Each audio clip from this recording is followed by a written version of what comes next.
नमस्कार, आप देख रहे हैं जय न्यूज। मैं हूं आपके साथ प्रियेश पांडे, मऊगंज कलेक्ट्रेट कार्यालय के सामने।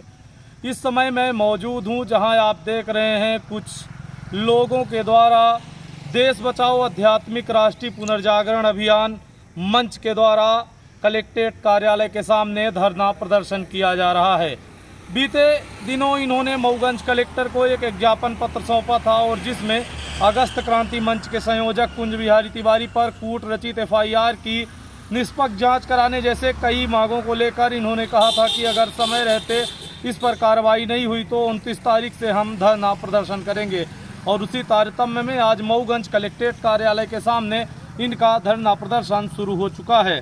देश बचाओ आध्यात्मिक राष्ट्रीय पुनर्जागरण मंच के संयोजक भी यहाँ पर मौजूद हैं। आप इन तस्वीरों में देख पा रहे होंगे कि गांधीवादी मंच विचारधारा के अध्यक्ष रामेश्वर गुप्ता समेत कई समाजसेवी यहाँ पर मौजूद हैं। स्क्रीन पर आप जिन्हें देख रहे हैं ये सब लगातार सामाजिक मुद्दों को लेकर समय समय पर आंदोलन करते रहते हैं और देश बचाने का प्रयास करते रहते हैं। आज जब ये यहाँ पर अनशन में धरना प्रदर्शन में बैठे, इसके पहले इन्होंने एक ज्ञापन सौंपा था, लेकिन इस लोकतंत्र के देश में जो यहाँ पर एक तस्वीर देखने को मिली, आप स्क्रीन पर देख पा रहे होंगे, काफ़ी शर्मसार करने वाली तस्वीरें हैं। मऊगंज अनुभाग के अनुभागीय अधिकारी एसडीएम मौके पर पहुंचते हैं और पूरे मामले पर इनको धमकी देते हैं कि अगर आप यहां से नहीं उठे तो हम आपको जबरन बाहर करेंगे। साथ ही एसडीएम के इस रवैया ने लोकतंत्र में कई सवाल खड़े कर दिए हैं। क्या लोकतंत्र की अभिव्यक्ति में अपनी आज़ादी और अपनी सोच और न्याय के लिए आदमी मांग नहीं कर सकता? इसके पहले इनके द्वारा मऊगंज कलेक्टर समेत तमाम जिम्मेदारों को सूचना दी गई थी, धरना प्रदर्शन की अनुमति मांगी गई थी, लेकिन एसडीएम का कहना है कि आपको अनुमति नहीं दी गई है। जिले में धारा 144 लागू है। यह धारा 144 कैसी धारा है जो निरंतर मऊगंज जिले में चलती रही है। इससे आप अंदाजा लगा सकते हैं कि मऊगंज जिला में कानून व्यवस्था किस कदर हो गई है। अगर हम इस पूरे मामले की बात करें तो जो ये पूरा मामला सामने आया है, जिस विषय को लेकर ये धरना प्रदर्शन कर रहे हैं, तो यह पूरा मामला 19 तारीख का बताया जा रहा है, जब अगस्त क्रांति मंच के संयोजक कुंज बिहारी तिवारी पर एक 50,000 की चोरी करने का आरोप लगा था, जिसके बाद अलग अलग संगठन और समाजसेवियों ने इसका विरोध किया था। एक ऐसा व्यक्ति जो लगातार सामाजिक कार्यों को करता है, लोगों की मदद करता है, पीड़ित वंचित शोषित की आवाज़ बनता है, उसके ऊपर इस प्रकार की जो धाराएं लगाई गई उसको लोगों ने राजनीतिक षड्यंत्र करार दिया है। पूरे मामले पर हमारे साथ देश बचाओ आध्यात्मिक पुनर्जागरण अभियान के संयोजक समेत ये समाजसेवी जो धरने पर बैठे हुए हैं, आइए हम इनसे बात करते हैं और जानते हैं क्या है इनकी प्रमुख मांगे और क्यों धरना पर बैठे हुए हैं। कलेक्ट्रेट कार्यालय के सामने धरना प्रदर्शन शुरू कर चुके हैं, क्या मांगे हैं, किन मांगों को लेकर बैठे हुए हैं? असल में क्या है, सोशल मीडिया के माध्यम से ये खबर चली कि नई गढ़ी में एक ऐसा प्रकरण दर्ज हुआ जो व्यक्ति समाज हित में कुछ बोलता है, काम करता है, जीवित लगता है, और हमारे मार्गदर्शक ऋषि जी कहते हैं इस संसार में पूर्ण तो कोई है नहीं परमेश्वर के अलावा, लेकिन जो कुछ कर रहा है वो जीवित दिखता है, तो उसके ऊपर अपराध ऐसा पंजीकृत हुआ कि चोरी का अपराध कायम हुआ। इससे बड़ा प्रचार प्रसार हुआ। शहीद केदारनाथ का नया जिला बना है, वो हमको लगा देश दुनिया में बदनाम हो रहा है, तो हमने कलेक्टर महोदय को लिखा कि फर्जी प्रकरण मालूम होता है, इसलिए आप इसको ख़त्म करें और जांच करें कि सही क्या है, पता चले लोगों को। अगर ख़त्म नहीं करेंगे तो 29 तारीख से हम धरना आंदोलन करेंगे, क्योंकि ये हमारा ज़िला है, शहीद केदारनाथ के हम अनुयायी हैं, हम चंद्रशेखर भगत के अनुयायी हैं, और देश के लाखों लोग बलिदान हुए इस देश के लिए। हर जगह है लूट मार डकैती अपराध है, इसकी खबर तो खूब मिलती है, लेकिन कहीं संसार में क्या सदाचारी बचा है इसकी खबर पता नहीं चल रही है। हर कार्यालय में एकदम मुझे लगता है कि सफ़ेद पोश डाकू ही बैठ गए हैं, इसलिए हमें बड़ा खेद हुआ और हम इसलिए आए हैं। और ये देश बचाओ आध्यात्मिक राष्ट्रीय पुनर्जागरण अभियान का मतलब ये है कि जो हमारे बिगड़े साथी गलत रास्ते हैं सबको एक दिशा में लाएंगे कि ये संसारी संविधान आपका भी बना है, ईश्वर ने आपको भेजा है, उस संविधान को मानिए। तो जब उस संविधान को मानेंगे आप तो पाप करना बंद कर देंगे। तो उनके अंदर आत्म जागृति पैदा करना, राष्ट्रवाद के लिए लोगों को तैयार करना, स्वार्थवाद से ऊपर उठकर, ये हमारे संगठन का लक्ष्य है। इसलिए हम बिना किसी के कहे जहाँ दिखता है कि अन्याय होता है हम लोग वहाँ ने जैसे ही धरना प्रदर्शन शुरू किया उसके कुछ ही देर बाद मऊगंज अनुभाग के एसडीएम पहुंचते हैं, क्या बातचीत हुई आपकी? नहीं, मऊगंज एसडीएम साहब ने कहा कि आपको अनुमति नहीं है, तो हमने उनसे निवेदन किया। 23 तारीख को हमने आपको पत्र दिया था, आप उस पत्र को पर कोई कार्यवाही नहीं किए, तो इसका मतलब अनुमति है। और हम अब पहली बार नहीं कर रहे हैं, हमारा जीवन बीत रहा है, हम शिक्षकी कार्य के साथ साथ राष्ट्रहित का कार्य करते रहे हैं। धरना आंदोलन हमारा मौलिक अधिकार है, शिक्षक राष्ट्र निर्माता होता है, इसलिए हमने कहा हमको अनुमति है। अनुमति न होती तो आप फ़ोन करते, लिखते, तो हम आपके कहने से नहीं। मैं अभी हमारे साथ ही आने वाले हैं, सब वर्षा के कारण में सफल हुए हैं। हमने आपको कहा कि सम्मान के साथ उठ जाइए, नहीं हमें उठाना पड़ेगा, क्या कहना चाहते हैं ऐसे तीखे बयान पर? नहीं होगा, ये प्रशासन का काम है। इस प्रशासन का काम क्या होता है कि पहले ऐसा कहेंगे और फिर नहीं होगा तो फिर वो लाइन में आ जाएंगे, कोई दिक्कत नहीं। ये हम खूब देखें। कहीं आपको डराने का तो नहीं नहीं नहीं, कोई वो डराएंगे तो हम डरेंगे? हम तो अनुभव उसी हमने तो बता दिया कि आपसे ज़्यादा हमारी उम्र है, हम बहुत कुछ कर चुके हैं। आप अभी सर मैं रिटायर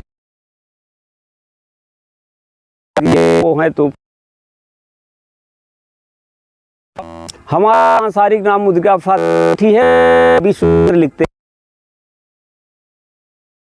सारा संसार ही अपना मित्र है, और जो मित्र हमारे गलत रास्ते हैं उनको सही रास्ते में ला है में ये हमारा काम है। तो भारत का जय हो, जो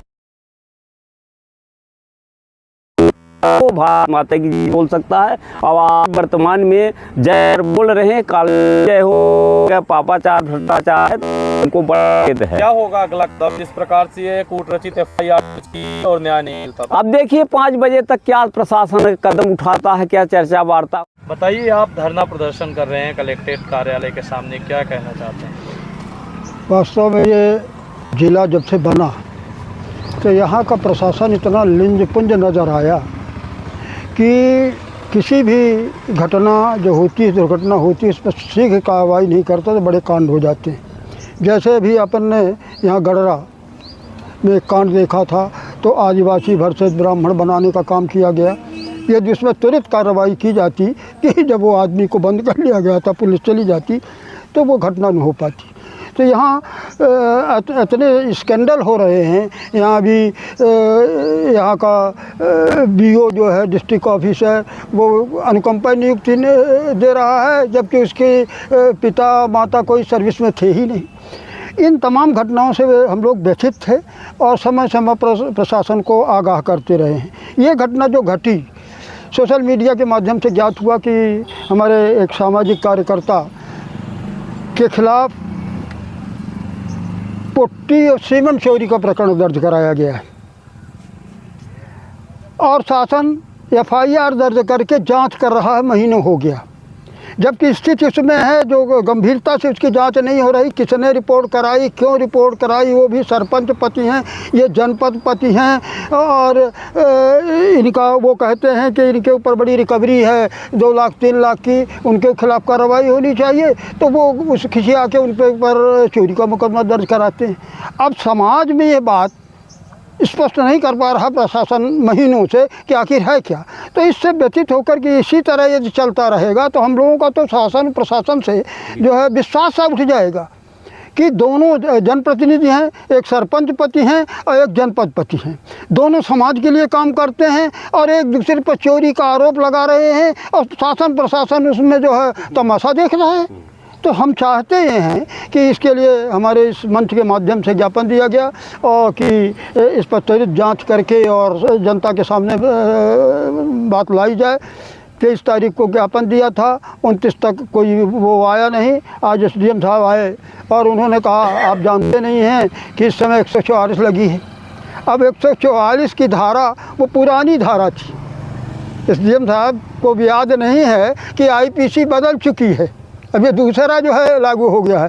ऐसे SDM यही इस तरह के तो हमारे इस समय जिलाधिकारी SDM हैं कि जिनको स्वयं कानून मालूम है नहीं कि कानून क्या है और हम लोग शांतिपूर्ण ढंग से बैठे हैं। हम उन्हें आश्वस्त कर रहे हैं कि हम कोई उपद्रव करने वाले नहीं हैं। हम तो ध्यानाकर्षण शासन का सहयोग कर रहे हैं कि ध्यानाकर्षण कीजिए और इन बातों के सामने लाइए। तो वो पहले तो गर्म हुए कि 144 है और हम अपने से आगे जाइए और नहीं तो हमको ज़बरदस्ती हटाना पड़ेगा। हमने उनको बड़े सभ्य ढंग से ये कहा कि नहीं भाई, हम धरने पे बैठे हैं, कोई अकेले के निर्णय पे तो बैठे नहीं हैं। हमारा भी एक समूह है, वो सब लोग आ जाते हैं। कहीं न कार्रवाई मैं कर रहा हूँ, तो हमने कहा आप कार्रवाई कर रहे हैं तो अब ये बात हम मैसेज अपने साथियों को देंगे, विचार विमर्श करेंगे कि आप कहते तो हैं कि कर रहे हैं, कब तक करेंगे।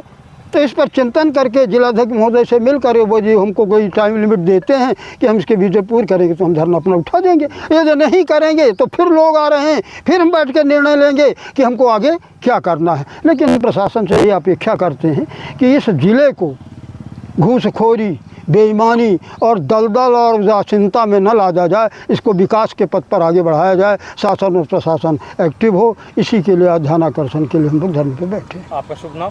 मेरा नाम करदम ऋषि।